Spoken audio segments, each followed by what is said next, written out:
I've spent more than 100 hours watching videos from polyglots explaining what are the best strategies to learn languages. As an Italian native speaker, in the last few years, I've reached fluency in 3 different languages: Spanish, Chinese, and English. And I've also tried learning other languages like Japanese, but I've lost motivation just because of the methods that I was using. So in this video, I've put together 20 tips and strategies to learn any language so that you don't have to watch other videos and waste your time. So my first tip is to record yourself while speaking.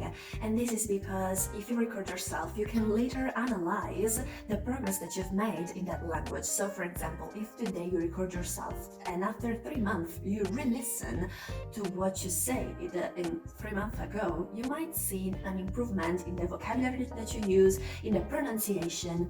And if you see no progress, then you should probably change the methods that you use to learn that language. It means that the methods that you're using do not work at all. Many people say that you should use repetition to reinforce your memory for new vocabulary. But what I would advise you to do is to use repetition in another way. For example, let's say you choose to listen to an episode from a podcast, then instead of listening to it only once, listen to it twice. Why? Well, that's because the first time you might discover new words. You might be, okay, what's the meaning of this word? The second time, when you listen to it, you might be careful about the intonation, about the rhythm of the discourse. Another tip related to podcasts that I use a lot is to listen to podcasts, but at the same time, I would read the transcript of that podcast. So that like this, you can involve both your hearing and your sight when learning a language. Do not study too many languages at once, and this is because every single language is different. So in Italian we might have some grammar rules that we don't have in another language like Chinese, and if you study them together you might be a little bit confused about it. The grammar rules are different, the sets of vocabulary are different, and many other things like pronunciation, for example. Before, I tried to study Japanese, but I did that once I was fluent in Chinese, because Chinese and Japanese are pretty much similar and they're both difficult languages, so you cannot put them together. You first need to reach an intermediate level in one language to start the other. Of course, if there is something that everybody should do is to establish achievable goals for each session. So before I used to do okay, I should study 20 words per day so that I can master the language faster. And let me tell you, this is not something that will work in the long term. If you are too busy to study 30 words per day, then you shouldn't. You should give yourself achievable goals so that you will not burn out and that you can continue to study the language without giving up. So for example, in one learning session, you might complete, a chapter from the textbook, or you might study specific grammar rules. If you want to learn any language faster, then you should only study those common words, those words that you can use in daily conversations with people. For example, I go to Google and I look for 1000 most common words in Spanish. I download this list and then I try to create sentences with those words so that I can start speaking from day one. So you need to study words to describe your hobbies, to describe your job.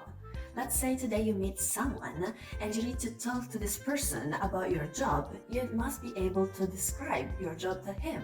Like this, it might be easier for you to create a conversation with a stranger. For example, I like China. I studied Chinese and I enjoy talking about languages. So if today I start, learning Arabic, then I will need to explain how I learned Chinese, or maybe why I like China, or why I like learning languages. Something that has helped me a lot through the years learning languages is teaching to others, because this helps me revisit the grammar rules, the vocabulary, so I need to revisit, I need to review everything, and so it solidifies my knowledge on the language. Many people might tell you to label objects in your house. And yes, this is something that I do, but I do it differently. So instead of just writing table, lamp, I will just write close the window, turn on the light, in that language that I want to study. Because if you put a verb plus the object, you will learn a complete sentence. If you tell me that you have no time to study the language, well, that's not true, because while you clean your house, you might listen to a podcast or maybe listen to some songs in that language. Or maybe while you commute to work, while you commute to university, you might listen on audio lesson from your favorite language teacher and study the language. Many times I feel like, oh my god, today I don't want to study, so I will just hop on a call with one of my best friends and I will practice my language with them. As you can see, it's not like you must sit down and open a textbook and make this process be the most boring thing in this world. You can still do it in other ways. Of course, if there is an error that everyone, literally everyone makes when learning a language, is that they just focus themselves on listening, on reading, on writing, and they never, and I say never, practice their speaking skills. And this is actually wrong, because I think that you should practice your speaking skills almost every single day. In the previous videos, I said that I focus myself on basic grammar concepts only for the first month learning the language. From the second month on, I will focus myself on other aspects of the language. Now, although this is true, but you still need to concentrate yourself a lot in the grammar, otherwise you won't be able to express yourself. So give the grammar the right time, and once you think you have already mastered the grammar, then you can quit studying it, or maybe you just give the priority to other stuff. I've been talking a lot about speaking, but what about writing? Well, yes, I would advise you to keep a journal to write and enhance your writing skills. Instead of studying only 2 hours on Sunday, try to split the time on different days. So for example, try to study 15 minutes on Monday and then 10 minutes on Wednesday, and I don't know, maybe 30 minutes on Friday. This is more effective and it helps you to stay consistent.